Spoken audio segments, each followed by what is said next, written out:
ಭಜನೆ ಮಾಡ್ಕೊತಾನೆ ಕುಂಡ್ರಾಮ. ಈ ಕಡೆ ಮನ್ಯಾಗ ಹೆಂಡತಿ ಅದಾಳ, ಒಂದು ಸಣ್ಣ ಮಗ ಅದಾನ ಅನ್ನೋದು ಸಹಿತ ಮರ್ತು ಬಿಡ್ತಿದ್ದ ತುಕಾರಾಮ. ಒಂದು ದಿವಸ ಹೆಂಡತಿಗೆ ಸಿಟ್ಟು ಬಂತು ನೋಡ್ರಿ. ಎಲ್ಲಿ ಒಂದಿಷ್ಟು ದುಡ್ಯಾಕೆ ಹೋಗೋದಿಲ್ಲ, 4 ದುಡ್ಡು ತರುವುದಿಲ್ಲ, ನಾನು ಉಪವಾಸ, ನನ್ನ ಮಗನೂ ಉಪವಾಸ. ಹಿಂಗಿತ್ತು ಅಂತಂದ್ರೆ ನನ್ನರ ಯಾಕೆ ನೀ ಮಾಡ್ಕೊಂಡು ಮಗನರ ಯಾಕೆ ಹಡ್ದಿ ಅಂತ ತಿಳ್ಕೊಂಡು ಹೆಂಡತಿ ಸಿಕ್ಕಾಪಟ್ಟೆ ಸಿಟ್ಟಿಗೆದ್ದು ಬಿಟ್ಟಳು. ದುರ್ಗಿ ಅವತಾರ, ಸಿಟ್ಟಿಗೆದ್ದು ಬಿಟ್ಟಳು. ಇವತ್ತು ಏನಾದರೂ ದುಡಿದು 4 ಕಾಳ ಕಡಿ ತಂದಿ ಅಂತಂದ್ರೆ ಮನ್ಯಾಗ ಕರ್ಕೊಳ್ತೀನಿ, ಇಲ್ಲಾಂದ್ರೆ ನೀನು ಮನೆಗೆ ಬರಬೇಡ ಅಂತ ತಿಳ್ಕೊಂಡು ಸಿಟ್ಟಿಗೆದ್ದು ಬೈದು ಬಿಟ್ಟಳ್ರಿ. ಯಾರು? ತುಕಾರಾಮನ ಹೆಂಡತಿ. ಆಯಿತು, ನಾ ದುಡ್ಕೊಂಡು ಬರ್ತೀನಿ ಅಂತ ತಿಳ್ಕೊಂಡು ತುಕಾರಾಮ ಹೋದ. ದುಡಿಯಾಕಂತ ಹೋಗ್ಯಾನ. ಹಾದ್ಯಾಗೊಬ್ರು ಯಾರೋ, ತುಕಾರಾಮ್ ಬಂದ, ಭಾಳ ಚಂದ ಭಜನೆ ಮಾಡ್ತಾನೆ, ಭಾಳ ಚಂದ ಹಾಡ್ತಾನೆ, ಭಾಳ ಚಂದ ಕುಣಿತಾನ ಅಂತ ತಿಳ್ಕೊಂಡು ಏನು ಮಾಡಿದ್ರು, ತಮ್ಮ ಮನ್ಯಾಗ ಏನು ಭಜನೆ ಇತ್ತಲ್ಲ ಆ ಭಜನೆಗೆ ಕರ್ಕೊಂಡು ಹೋದರು. ಸಾಯಂಕಾಲ ಹೊತ್ತ ಮುಳುಗಾಕ ಬಂತು. ಅವಾಗ ನೆನಪಾತು, ಹೆಂಡತಿ ಏನಾರ ಕಾಳ ಕಡಿ ಏನಾರ ಮನೆಗೆ ತೊಗೊಂಡು ಬಾ ಅಂದಾಳ. ಮನ್ಯಾಗ ಏನು ಒಂದು ಕಾಳಿಲ್ಲ, ಕಡಿ ಇಲ್ಲ, ಒಂದು ಇಟ್ಟು ಹಿಟ್ಟು ಸಹಿತ ಇಲ್ಲ ಅಂದಾಳ. ಹ್ಯಾಂಗ ಅಂತ ತಿಳ್ಕೊಂಡು ವಿಚಾರ ಮಾಡ್ಕೊಂತ ಬರಾಕತ್ತಿದ್ದ. ಹಾದ್ಯಾಗ ಒಂದು ಕಬ್ಬಿನ ತ್ವಾಟ ಇತ್ತು. ಏನಿತ್ತಂಗಿ? ಕಬ್ಬಿನ ತ್ವಾಟ ಇತ್ತು. ಆ ಕಬ್ಬಿನ ತ್ವಾಟದಾಗ ಹೋದವನ, ಏನ್ರಿ ಮಾಲಕ್ರ, ಮತ್ತು ಮನ್ಯಾಗ ಎಲ್ಲರೂ ಉಪವಾಸ ಅದಾರ, ಒಂದು 4-5 ಒಂದಿಟ್ಟು ಕಬ್ಬು ಕೊಟ್ರಿ ಅಂತಂದ್ರೆ ಉಪಕಾರ ಆಗ್ತದೆ.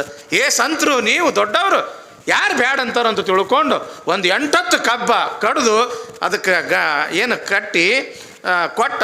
ಇವು ಹೆಗಲ ಮ್ಯಾಲು ಹೊತ್ಕೊಂಡು ಊರ ಸಮೀಪ ಬಂದಿದ್ದ. ಊರಾಗಿರ್ತಕ್ಕಂಥ ಅಜ್ಜ ನನಗೊಂದು ಕೊಡು ನನಗೊಂದು ಕೊಡು ಅಂತ ತಿಳ್ಕೊಂಡು ಕಬ್ಬು ಕಸ್ಕೊಂಡು ಬಿಟ್ಟು ಒಂದೇ ಇಟ ದಂಟು ಉಳಿತು.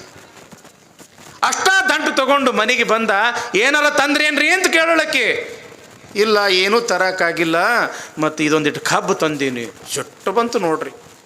ಏನೂ ತಂದಿಲ್ಲ ನೀನು ಅಂತ ತಿಳ್ಕೊಂಡು ಆ ಕಬ್ಬು ತಗೊಂಡು ಆ ತುಕಾರಾಮನ ಬೆನ್ನಾಗ ಹಿಂಗೆ ಬಡದ್ರೆ 3 ಹೋಳಾತದು. ಕಬ್ಬು ಎಷ್ಟು ಹೋಳಾತು ತಂಗಿ? 3 ಹೋಳಾತು. ಯಾವಾಗದು 3 ಹೋಳಾತು, ತುಕಾರಾಮರು ನಗ್ತಾರಂತ. ಎಷ್ಟು ಚಲೋ ಆತು ನೋಡು, ನಾನು ಕಲ್ಲಿಗೆ ಹೊಡೆದು 3 ಹೋಳು ಮಾಡ್ಬೇಕಂತ ಮಾಡಿದ್ನಿ, ನೀನಾ 3 ಹೋಳು ಮಾಡ್ದಿ, ನೀವೊಂದು ತಗೋ, ಮಗನಿಗೊಂದು ಕೊಡು, ನಾನು ಒಂದು ತಿತ್ತೀನಿ ಅಂತ ಹೇಳಂದ್ರಂತ. ಇದು ಇದು ಇದು ಇದು ಇದು ಜೀವನ. ಇನ್ನು ಹೆಂಡತಿ ಹೊಡೆದಾಳ ಬಾ ಅಂತ ತಿಳ್ಕೊಂಡು ಇವನು ಒಂದೇಟು ಕಡ್ತ ಕೊಟ್ಟಿದ್ರೆ ಏನಾಗ್ತಿತ್ತು ತಂಗಿ? ಬಾಳೆ 3 ಬಟ್ಟೆ ಆತಿತ್ತು. ಸಂಸಾರ ಕೆಡ್ತಿತ್ತು. ಕಷ್ಟನ ಬರಲಿ, ಸುಖನ ಬರಲಿ, ಏನ ಬರಲಿ, ಹೊಂದಾಣಿಕೆ ಮಾಡಿಕೊಂಡು ಹೋಗುವುದ ಅದು ದಾಂಪತ್ಯ ಜೀವನ. ತಾಳಿ ಕಟ್ಟಿರ್ತೀರಿ ತಂಗಿ, ನೆನಪೈತೇನು? ಕೊಳ್ಳಾಗ ಮಂಗಲಸೂತ್ರ ಅವ ಕಟ್ಟ್ಯಾನ.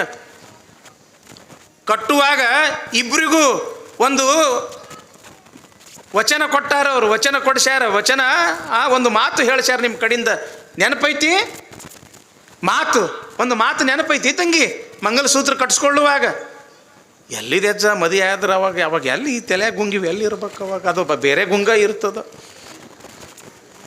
ಹೌದಲ್ಲ?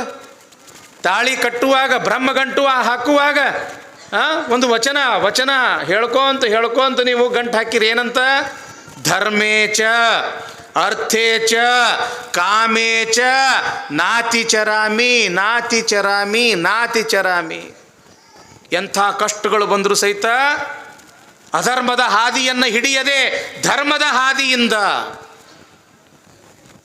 ಅರ್ಥೇಚ ಬಡತನನ ಬರಲಿ ಶ್ರೀಮಂತಿಕಿನ ಬರಲಿ, ಎಂಥ ಕಷ್ಟಗಳು ಬಂದರೂ ಸಹಿತ ನಾವು ಇಬ್ಬರು ಒಮ್ಮನಸ್ಸಿನಿಂದ ಹೊಂದಾಣಿಕೆಯಿಂದ ಧರ್ಮೇಚ ಅರ್ಥೇಚ ಕಾಮೇಚ ನಮ್ಮ ಜೀವನದೊಳಗೆ ನಾವು ಇಷ್ಟಪಟ್ಟಿರ್ತಕ್ಕಂಥ ವಸ್ತು ಸಿಕ್ಕದೇ ಹೋತ್ರು, ಸಿಕ್ಕರೂ ಸರಿ ಸಿಗಲಿಲ್ಲ ಅಂದ್ರೂ ಸರಿ, ಧರ್ಮದಿಂದ ಅರ್ಥದಿಂದ ಕಾಮದಿಂದ 7 ಜನ್ಮ ನಾವು ಕೂಡಿನೇ ಇರ್ತೀವಿ ಅಂತ ತಿಳ್ಕೊಂಡು ಗಂಟು ಕಟ್ಟಿಸ್ಕೊಂಡು ಮದುವೆ ಆದವರು, ಅವ್ರು ಗಂಟು ಕಟ್ಟಿ ಮದುವೆ ಆದವರು. ಎಂಥ ಗಂಟದ್ರ ಅಂದ್ರದಕ್ಕೆ ಬ್ರಹ್ಮಗಂಟ ಅಂದರು. ನಾತಿ ಚರಾಮಿ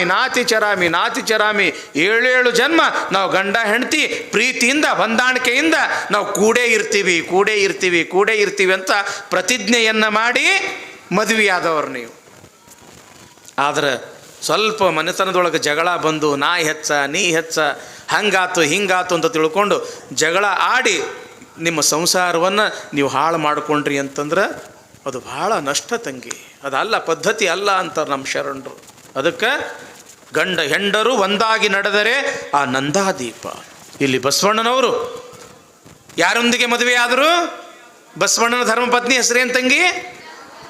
ಗಂಗಾಂಬಿಕೆ. ಅನ್ರಿ ನೋಡೋಣ, ಗಂಗಾಂಬಿಕೆ. ಇವು ನೆನಪಿರಬೇಕು ತಂಗಿ. ಸಿನಿಮಾ ಹೆಸರು ನೆನಪದವೇನಿಲ್ಲ, ನಟ ನಟಿಯರ ಹೆಸರು ನೆನಪದವೇನಿಲ್ಲ, ಕ್ರಿಕೆಟ್ ಆಡೋರು ಹೆಸರು ನೆನಪದವೇನಿಲ್ಲ, ಅದಾವೇನಿಲ್ಲ ತಂಗಿ. ಮತ್ತು ಇವು ಯಾಕೆ ನೆನಪಿರೋದಿಲ್ಲ? ಅವು ಮುಖ್ಯ ಏನು ಇವು ಮುಖ್ಯ?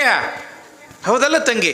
ಅದಕ್ಕೆ ಬಸವ ಪುರಾಣ ಕೇಳತ್ತೀರಿ, ಶ್ರದ್ಧೆಯಿಂದ ಕೇಳ್ರಿ, ಕೇಳಿದ್ದನ್ನು ನಿಮ್ಮ ಮಸ್ತಕದೊಳಗೆ ಇಟ್ಕೊಳ್ರಿ ಎಂಬತಕ್ಕಂಥ ಮಾತನ್ನು ಹೇಳ್ತಾ, ಇವತ್ತಿನ ದಿವಸ ಬಸವಣ್ಣನವ್ರ ಮದುವೆ ಆತು ಯಾರ ಜೊತೆಗೆ? ಗಂಗಾಂಬಿಕೆ ಜೊತೆಗೆ. ಗಂಗಾಂಬಿಕೆಯ ಅಪ್ಪನ ಹೆಸರೇನು? ಬಲದೇವ ಮಂತ್ರಿ. ಏನು ತಂಗಿ?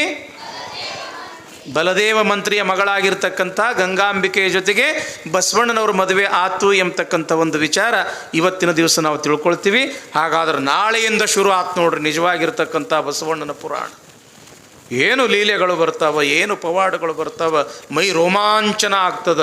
ಅಂಥ ಅದ್ಭುತವಾಗಿರ್ತಕ್ಕಂಥ ಪ್ರಸಂಗಗಳನ್ನು ಎಲ್ಲರೂ ಭಕ್ತಿಯಿಂದ ಶ್ರದ್ಧೆಯಿಂದ ಕೇಳ್ರಿ. ಇನ್ನೊಂದು ಮಾತೇನು ನಡೆಸ್ಕೊಡ್ಬೇಕ್ರಿ ಬಾ, ನಾಳೆಯಿಂದ ಎಷ್ಟು ಗಂಟೆಗೆ ಬರಬೇಕು? 9 ಗಂಟೆಗೆ. 9 ಗಂಟೆಗೆ ಪ್ರಸಾದಕ್ಕೆ ಹೋಗ್ಬೇಕು ನೀವು. ಕರೆಕ್ಟ್ ಎಷ್ಟು ಗಂಟೆಗೆ ಬರಬೇಕು? 6ರಿಂದ 6:30 ಒಳಗೆ ನೀವು ಬರಬೇಕು. ಯಾಕೆ? ತುಲಾಭಾರ ಕಾರ್ಯಕ್ರಮ ಅದಾವ. ಪಾಪ ದಾಸೋಹ ನೋಡ್ರಿ, ರೂಪಾಯಲ್ಲ, 2 ರೂಪಾಯಲ್ಲ. ಈ ಮುತ್ಯವರ ಕಾರ್ಯಕ್ರಮಕ್ಕೆ, ಬಸವ ಪುರಾಣಕ್ಕೆ ಯಾರಿಗೂ ಕೂಡ ಪ್ರಸಾದದ ಕೊರತೆ ಆಗಬಾರ್ದು ಅಂತ ತಿಳ್ಕೊಂಡು ನಿತ್ಯವೂ ಕೂಡ 8ರಿಂದ 10 ಮಂದಿ 21,000 ರೂಪಾಯಿ ಕೊಟ್ಟು ನಮಗೆಲ್ಲರಿಗೂ ದಾಸೋಹದ ವ್ಯವಸ್ಥೆ ಮಾಡಕತ್ತಾರೆ. ಜೋರಾದ ಚಪ್ಪಾಳಿಯೊಂದಿಗೆ ಆ ದಾಸೋಹ ವ್ಯವಸ್ಥೆಯನ್ನು ಮಾಡ್ತಕ್ಕಂಥ ದಾನಿಗಳನ್ನು ನಾವು ಗೌರವಿಸಬೇಕು. ನಾವು ಇವತ್ತು ನಮ್ಮ ಮುತ್ತೆಯವರು ತುಲಾಭಾರ ಮಾಡಿದ್ವಿ ಅಂತಂದ್ರೆ ಆ ಒಂದು ವೈಭವ ನಾವು ಕಣ್ಣಿನಿಂದ ನೋಡಾಕ ಅದೊಂದು ಭಾಳ ದೊಡ್ಡ ಪುಣ್ಯ ಅದು. ಅವರು 11,000 ರೂಪಾಯಿ ಕೊಟ್ಟು ಶಿವಬಸವರಾಜೇಂದ್ರ ಸ್ವಾಮಿಗಳು ತುಲಾಭಾರ ಸೇವೆಯನ್ನು ಮಾಡಕತ್ತಾರ. ಆ ಹಣವೂ ಕೂಡ ಈ ಒಂದು ದೊಡ್ಡ ಕಾರ್ಯಕ್ರಮಕ್ಕೆ ಸಲ್ಲಕತ್ತದ. ಅವರಿಗೂ ಕೂಡ ಜೋರಾದ ಚಪ್ಪಾಳಿಯೊಂದಿಗೆ ನಾವು ಗೌರವಿಸೋಣ. ಅಷ್ಟೇ ಅಲ್ಲದೆ ಮುಂದೆ ಏನು ವಿಶೇಷ ಕಾರ್ಯಕ್ರಮ ಶುರು ಆಗ್ತದಲ್ಲ, ರಕ್ತದಾನ ಶಿಬಿರಕ್ಕೆ ತಯಾರಾಗಿರಿ ಅಯ್ಯಪ್ಪ. ನನ್ನ ಅಕ್ಕ ತಂಗಿಯರು, ನನ್ನ ಅಣ್ಣ ತಮ್ಮಂದಿರು, ಏನ್ರಿಪ್ಪ ರಕ್ತದಾನ ಮಾಡೋಕ್ಕೆ ಎಲ್ಲರೂ ತಯಾರಾಗಬೇಕು. ಮತ್ತು ಉಚಿತ ಆರೋಗ್ಯ ತಪಾಸಣೆ ಶಿಬಿರ, ಗಂಡು ಮಕ್ಕಳಿಗೂ ವ್ಯವಸ್ಥೆ ಅದ, ಹೆಣ್ಣು ಮಕ್ಕಳಿಗೂ ಪ್ರತ್ಯೇಕ ಒಂದು ವ್ಯವಸ್ಥೆ ಅದ. ಆ ಪ್ರಕಾರ ಉಚಿತ ಆರೋಗ್ಯ ತಪಾಸಣೆ ಮಾಡ್ಕೊಳ್ಳೋಕೆ ನೀವೆಲ್ಲರೂ ತಯಾರಿರ್ಬೇಕ್ರಿ ಬಾ. ಆರೋಗ್ಯ ಭಾಗ್ಯ, ಆರೋಗ್ಯ ಚಲೋ ಇದ್ರೆ ಎಲ್ಲ. ಆರೋಗ್ಯನೇ ಇದ್ದಿದ್ದಿಲ್ಲ ಅಂತಂದ್ರೆ ತೊಗೊಂಡೇನು ಮಾಡೋದು? ರೊಕ್ಕ ರೂಪಾಯಿ ತೊಗೊಂಡು. ಅದಕ್ಕೆ ಆರೋಗ್ಯ ಚೆನ್ನಾಗಿ ಇಟ್ಕೋಬೇಕು. ಮತ್ತು ಇನ್ನೊಂದೇನು ಅಂತಂದ್ರೆ ಉಚಿತ ಸಾಮೂಹಿಕ ಮದುವೆ. ಇವತ್ತು ಬಸವಣ್ಣವ್ರ ಮದುವೆ ಆತಲ್ಲ, ಹಂಗೆ ನಾಳೆ ಅಜ್ಜವರ ಕಾರ್ಯಕ್ರಮದೊಳಗೆ ಫ್ರೀಯಾಗಿ ಬಡ ಮಕ್ಕಳ ಒಂದು ಮದುವೆಯನ್ನು ಮಾಡಬೇಕು. ಹಂಗಾರೆ ಬಡವ್ರು ಅಟ್ಟ ಮಾಡ್ಕೋಬೇಕನ್ರಿ ಅಜ್ಜರ ಅಂತ ಕೇಳ್ಬೋದು. ಬಡವರು ಶ್ರೀಮಂತರು ಯಾವುದೇ ಭೇದ ಭಾವ ಇಲ್ಲ. ಯಾಕೆ? ಇಲ್ಲಿ ಮದುವೆ ಏನು ಆಗ್ತದಲ್ಲ ಸಾಮೂಹಿಕ ಮದುವೆಯೊಳಗೆ ಬಡವರ ಮದುವೆಯಾಗುವುದಿಲ್ಲ, ಬದಲಾಗಿ ಭಾಗ್ಯವಂತರ ಮದುವೆಯಾಗ್ತದ. ಯಾಕೆ? ಒಬ್ಬರಲ್ಲ ಇಬ್ಬರಲ್ಲ ಅನೇಕ ಜನ ಮಹಾಪೂಜ್ಯರ ಒಂದು ಸಾನ್ನಿಧ್ಯದೊಳಗೆ, ನಿಮ್ಮಂಥ ಸಾವಿರಾರು ಸದ್ಭಕ್ತರ ಒಂದು ಉಪಸ್ಥಿತಿಯೊಳಗೆ ಮದುವೆ ಆಗ್ತದೆ. ಅದಕ್ಕೆ ನಿಮ್ಮ ಬೀಗರು ನೆಂಟರು ಎಲ್ಲರಿಗೂ ಫೋನ್ ಮಾಡಿ ಯಾರಾದರೂ ಕೂಡ ಮದುವೆ ಮಾಡ್ಕೊಳ್ಳೋರಿದ್ರೆ ಅವ್ರ ಹೆಸರನ್ನು ನೋಂದಾಯಿಸಬೇಕು ಎಂಬತಕ್ಕಂಥ ಸೂಚನೆಯನ್ನು ನೀವು ಕೊಡಬೇಕು ಎಂಬತಕ್ಕಂಥ ಮಾತನ್ನು ಹೇಳ್ತಾ, ಇನ್ನು ಈಗಾಗಲೇ ಎಷ್ಟು ದಿವಸ ಹೋದು ತಂಗಿ? ಈಗ 8 ದಿವಸ ಹೋದು ನೋಡ್ರಿ ಬಾ. ನೋಡೋದ್ರೊಳಗೆ 8 ದಿವಸ ಹೋತು. ಇನ್ನು 8 ದಿವಸ ಉಳಿತು? ಬರೇ 10-12 ದಿವಸ ಉಳಿತು. 10-12 ದಿವಸಕ್ಕೆ ಬಸವ ಪುರಾಣ ಮಂಗಲ ಆಗ್ತದೆ, ವಿಶೇಷ ಕಾರ್ಯಕ್ರಮ ಮುಗಿತವ. ಅದಕ್ಕೆ ನಾನು ನಾಳೆ ಮಾಡ್ತೀನಿ, ನಾಳೆ ಕೊಡ್ತೀನಿ, ನಾಳೆ ನೋಡ್ತೀನಿ. ಸಮಯ ಇಲ್ಲ, ಯಾರ ಕೈಯಂದಲ್ಲ ಅದು ಸಮಯ. ನಾಳೆ ಅಂದಿದ್ದು ಇವತ್ತು ಅಂದಿದ್ದು ಈಗ. ಹಿಂಗೆ ಪುಣ್ಯವನ್ನು ಸಂಪಾದನೆ ಮಾಡ್ಕೋಬೇಕು ಎಂಬತಕ್ಕಂಥ ಮಾತನ್ನು ಹೇಳ್ತಾ, ಇವತ್ತು ಈ ಕಾರ್ಯಕ್ರಮಕ್ಕೆ ಆಗಮಿಸಿರ್ತಕ್ಕಂಥ ಲಿಂಗ ಪೂಜಾನಿಷ್ಠರು, ತಪೋಧನರು, ಪೂಜ್ಯಪಾದರು, ನಮಗೆ ಗುರು ಸ್ವರೂಪರು ಆಗಿರ್ತಕ್ಕಂಥ ಪರಮ ಪೂಜ್ಯ ಮಹಾಂತ ಮಹಾಶಿವಯೋಗಿಗಳು ನಮ್ಮೆಲ್ಲರಿಗೂ ಕೂಡ ಆಶೀರ್ವಾದ ಮಾಡಲಿಕ್ಕೆ ಬಂದಿದ್ದಾರೆ. ಅವರ ಆಶೀರ್ವಚನವನ್ನು ಕೇಳಿ ನಾವೆಲ್ಲರೂ ಧನ್ಯರಾಗೋಣ ಅಂತ ಹೇಳ್ತಾ ಇವತ್ತಿನ ಪುರಾಣ ಸೇವೆಯನ್ನು ಗುರುಕುಮಾರೇಶನ ಪಾದಕ್ಕೆ ಅರ್ಪಣೆ ಮಾಡುತ್ತೇವೆ.